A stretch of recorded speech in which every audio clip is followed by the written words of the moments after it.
నేనింట్లోనే ప్రార్థిస్తాను, చర్చికెందుకు వెళ్ళాలి అని నీవంటున్నావా? ప్రభూ, నీవెక్కడైనా ఉన్నావు కదా?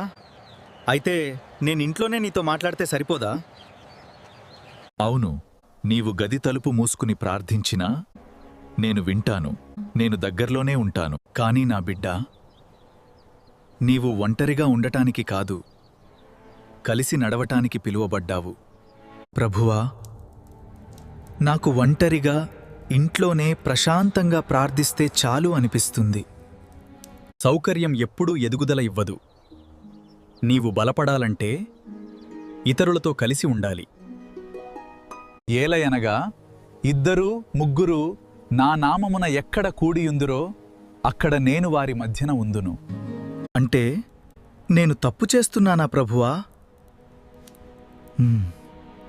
ఇంట్లో ప్రార్థన నీ హృదయాన్ని నాతో కలుపుతుంది, కానీ సంఘముతో సహవాసం నీ విశ్వాసాన్ని నిలబెడుతుంది. నీ ఒంటరిగా ప్రార్థించినప్పుడు నేను వింటాను, కానీ మీరు కలిసి వచ్చినప్పుడు నేను మీ మధ్య నివసిస్తాను. నీకేమనిపిస్తుంది? ఇంట్లో ప్రార్థన చాలు అనుకుంటున్నావా, లేక చర్చ్ అవసరం అనుకుంటున్నావా? కామెంట్లో చెప్పు.